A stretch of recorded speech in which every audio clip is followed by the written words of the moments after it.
नमस्कार दोस्तों, आप सभी का स्वागत है मेरे YouTube चैनल ऑनलाइन पंचायत में। आप सभी को पता ही है मेरी YouTube चैनल ऑनलाइन पंचायत है और आप अधिक से अधिक सब्सक्राइब करें, जिससे आपको मेरे प्रत्येक नए वीडियो और प्रत्येक नए अपडेट की जानकारी प्राप्त होती रहे। जी हाँ दोस्तों, पेंशन पोर्टल, दोस्तों पेंशन से जुड़ी आप हर अपडेट से अवगत होने के लिए आप मेरे वीडियोस देख सकते हैं। बिल्कुल जीरो से भी जो सीखना चाह रहे हैं वो भी, और मैं आगे भी बनाते रहता हूं जिनसे सभी का रिवीजन भी होते रहे और जीरो से भी सीखते रहे। अब दोस्तों कई बार होता है कि अभी हमारे ग्राम पंचायत में हितग्राही आते हैं कि हमारी पेंशन नहीं आ रही है, हमारे पड़ोसी की पेंशन आ चुकी है और भी कई लोगों की आ चुकी है, लेकिन हमारी नहीं आ रही है। ऐसे कई सारे लोग आते रहते हैं, तो उनके क्या क्या कारण हो सकते हैं, किन किन कारणों से उनकी पेंशन रिजेक्ट होती है, उनकी पेंशन उनके खाते में नहीं जा पाती, और उनका सॉल्यूशन क्या क्या है, क्या क्या कर सकते हैं जिससे कि उनकी पेंशन मिल सके, तो वो सब हम आज की इस वीडियो में देखेंगे। तो यह वीडियो अधिकारी कर्मचारी के लिए भी है और आम नागरिक, आम हितग्राही के लिए भी है। तो पूरा वीडियो आप स्टेप बाय स्टेप ध्यान से देखिएगा। तो ठीक है दोस्तों, आप सभी को जो है पेंशन पोर्टल की वेबसाइट तो पता ही होगा, सामाजिक सुरक्षा पेंशन पोर्टल की socialsecurity.mp.gov.in। तो आपको टाइप क्या करना है, socialsecurity.mp.gov.in। इसकी लिंक भी मैं डिस्क्रिप्शन बॉक्स में दे दूंगा, आप सीधे टाइप कर यहाँ पर आ सकते हैं। इसमें बहुत सारे हम काम कर सकते हैं, ऑनलाइन आवेदन घर बैठे कर सकते हैं।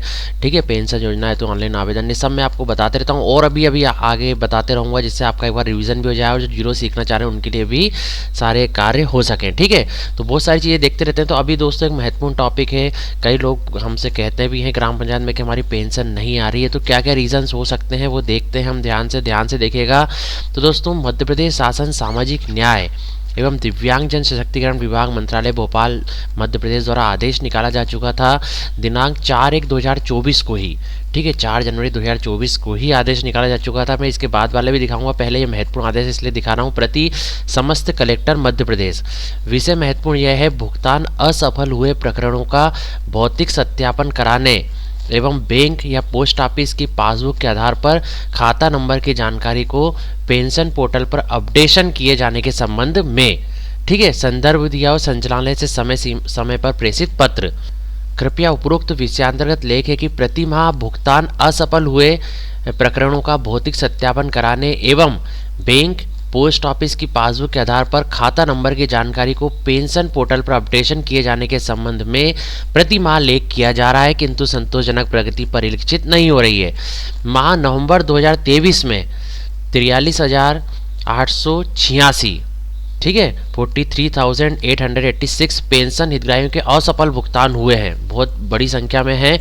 एवं 17,322 ऐसे प्रकरण हैं जिनमें विगत 8 माह से सतत भुगतान असफल हो रहे हैं। 17,322 तो ऐसे प्रकरण भी हैं जिसमें अप्रैल 2023 से नवंबर 2023 तक 8 महीने से असफल भुगतान हो रहे हैं कि संख्यात्मक जानकारी जिलेवार परिशिष्ट पर संलग्न है। पेंशन भुगतान असफल होने पर बैंक द्वारा निम्नानुसार कार्रवाई कर निराकरण करने तो सुझाव दिया गया। बैंक ने क्या कहा है कि क्या क्या आप कर लो जिससे कि जो असफल भुगतान हुए हैं इतने सारे, ये सभी सफल भुगतान हो जाएं, और जो हितग्राही हमारे पास आकर कहते हैं कि हमारी पेंशन नहीं आ रही है, हमारे पास वाले की आ गई, पड़ोसी की आ गई है, हमारी नहीं आ रही है, तो उनकी भी आ सके। ठीक है, तो ये देखिए क्या क्या कारण हो सकते हैं। क्रमांक, भुगतान असफल होने कारण, फिर भुगतान असफल होने का विवरण, फिर बैंक द्वारा प्रदाय समाधान।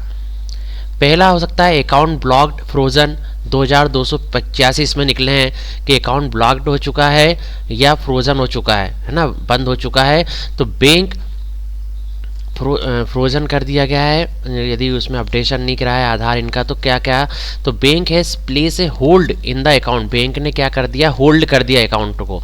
ठीक है, तो वो कितने हैं, 2285। अब बैंक ने क्या बोला है कि क्या करना है हमें, तो customer to visit the branch to make it operational. जो कस्टमर हैं, जो हितग्राही हैं, उनको बैंक भेजना है और बैंक में जाएंगे, वो सारे अपने डॉक्यूमेंट लेकर, Aadhaar card, voter card, PAN card, ये सब लेकर, जो जो चीज़ें हैं उनके पास, आधार कार्ड जरूर ले जाएं, तो वहाँ पर उसको ऑपरेशनल कराएं, उसको चालू कराएं। फिर है अकाउंट क्लोज्ड और ट्रांसफर, अकाउंट बंद हो चुके हैं या स्थानांतरित हो चुके हैं और कहीं, तो ऐसे अकाउंट है 26,838, बहुत बड़ी संख्या में 26,838। तो असफल होने का वही कारण है, अकाउंट क्लोज्ड और ट्रांसफर, अकाउंट क्लोज्ड हो चुका है, ट्रांसफर हो चुका है। इसमें करना क्या है, customer to open new account with bank. इसमें सीधी सी बात है, यदि बंद हो गया है खाता या स्थानांतरित हो गया, ट्रांसफर हो गया, तो कस्टमर जो है हितग्राही को बैंक जाना पड़ेगा और नया खाता खुलवाना ही पड़ेगा। बहुत बड़ी संख्या में है। No such account 12,579। कुछ ऐसी चीज़ें हैं जिसमें कि आपने जो अकाउंट नंबर डाला है वो अकाउंट है ही नहीं, मतलब वो खाता नंबर है ही नहीं। तो ऐसे अकाउंट हैं, कुछ नंबर उनमें गलत हो गए होंगे, तो वो ऐसे अकाउंट है ही नहीं, तो वो है 12,579। तो इसमें असफल होने का क्या कारण हो सकता है, the mention account does not available in the system for credit. जो बैंक है उसमें जब अकाउंट नंबर है ही नहीं, मेंशन ही नहीं है, तो जमा करने के लिए कोई सा खाता ही नहीं रहेगा, तो होगा ही नहीं जमा। तो इसके लिए क्या करना है, इसके लिए कस्टमर को, जो हितग्राही है, उनको please check and correct account in the proposal and verified with bank. इसमें जनपद पंचायत और ग्राम पंचायत को भी अहम भूमिका निभानी पड़ेगी। हितग्राही का अकाउंट नंबर, खाता क्रमांक बुलाना पड़ेगा, IFSC बुलाना पड़ेगा और सही डिटेल के साथ फिर से जनपद पंचायत और अपने ग्राम पंचायत के लॉगिन से अपडेट करना होगा। जनपद पंचायत से सीधे, ठीक है, तो आप जनपद पंचायत से सीधे अपडेट करा दें, ब्लॉक पंचायत सीधे अपडेट करा दें और फिर प्रपोजल भेजें, फिर वेरीफाई करें, तो बैंक के द्वारा वेरीफाई होगा और फिर उनका पेमेंट हो जाएगा। ठीक है, तो कुछ नंबर यदि गड़बड़ हो जाते हैं तो पेमेंट नहीं होता है, तो नो सच अकाउंट इस तरह से आ जाता है। Invalid IFSC MICR code 227। IFSC code आपने गलत लिख दिया है, ठीक है, बैंक का IFSC कोड जो रहता है यदि वो गलत लिख दिया तो ऐसे 227 केस हैं। तो रॉन्ग IFSC कोड के कारण जो है पेमेंट नहीं जा रहा है। तो इसमें करना क्या है, आपको जनपद पंचायत से IFSC code to be update कराना है IFSC कोड। ठीक है, फिर मिसलेनियस क्या हो सकता है, amount exceed limit on account by bank for credit per transaction 169 ऐसे केस हो गए हैं जैसे किसी की लिमिट रहती है, मान लीजिए 10,000 की लिमिट है या 20,000 की या 5,000 की, कुछ भी लिमिट रहती है अकाउंट की, कहीं कहीं किसी अकाउंट में, तो वो लिमिट क्रॉस कर दी गई है, तो उसके बाद उसमें जो है पैसा नहीं डल पाता है, तो वो लिमिट को आपको बढ़वाना पड़ेगा। क्या होगा वो भी देख लेते हैं। The transaction got rejected because credit exceed the account limit.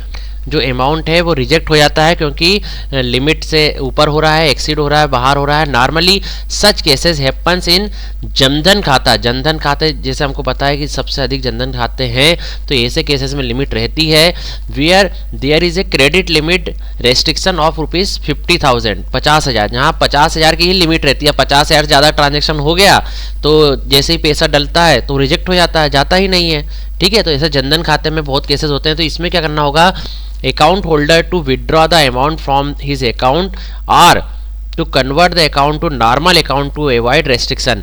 इसके लिए हितग्राही को, आवेदक को क्या करना पड़ेगा, बैंक जाकर यदि 50,000 तक राशि जमा है तो पहले तो उसको विड्रॉ करना पड़ेगा, निकालना पड़ेगा राशि को।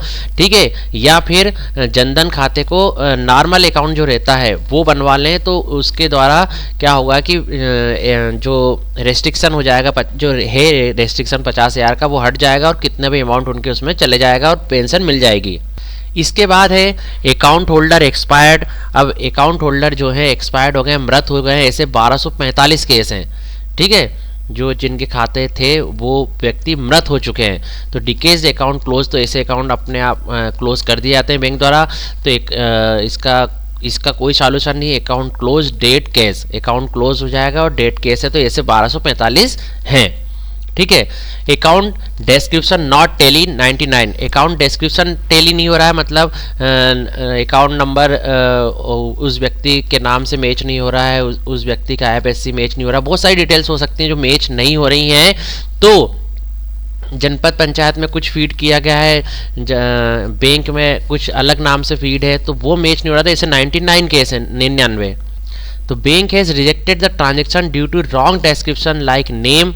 क्या क्या हो सकता है रॉन्ग डिस्क्रिप्शन में, like name, account type, ETC to be cleared with the bank. The incoming EPO में contain wrong description which does not tally with destination bank CBS system.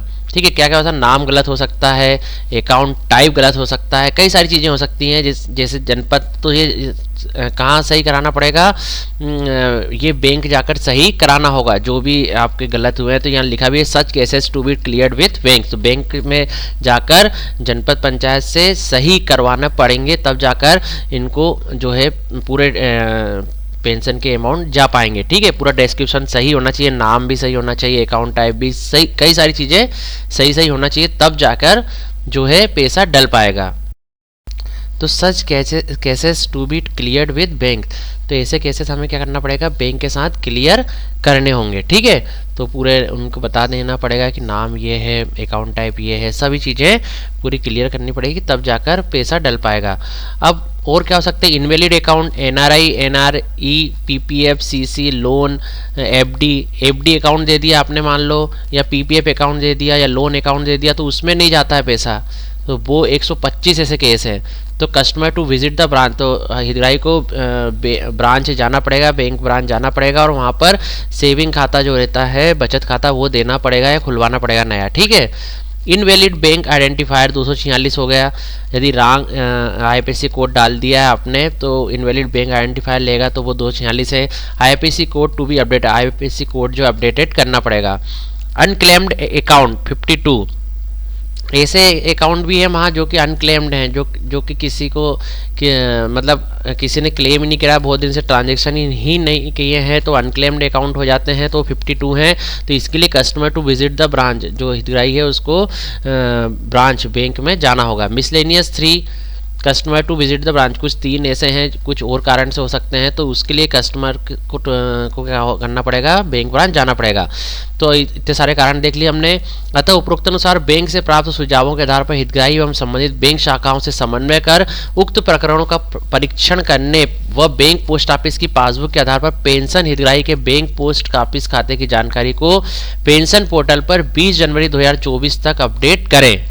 ये 20 जनवरी तक दिया था, अभी मैं आगे और आदेश बताऊंगा बाद में, अभी अगले वीडियो में। तो अभी डेट और बढ़ गई है, 20 फरवरी हो गई है। 17,322 ऐसे प्रकरण जिनमें विगत 8 माह अप्रैल 2023 से नवंबर 2023 तक से सतत भुगतान असफल हो रहे हैं। इससे स्पष्ट हो रहा है कि स्थानीय निकायों के अधिकारियों द्वारा उक्त कार्य को गंभीरता से नहीं किया जा रहा है।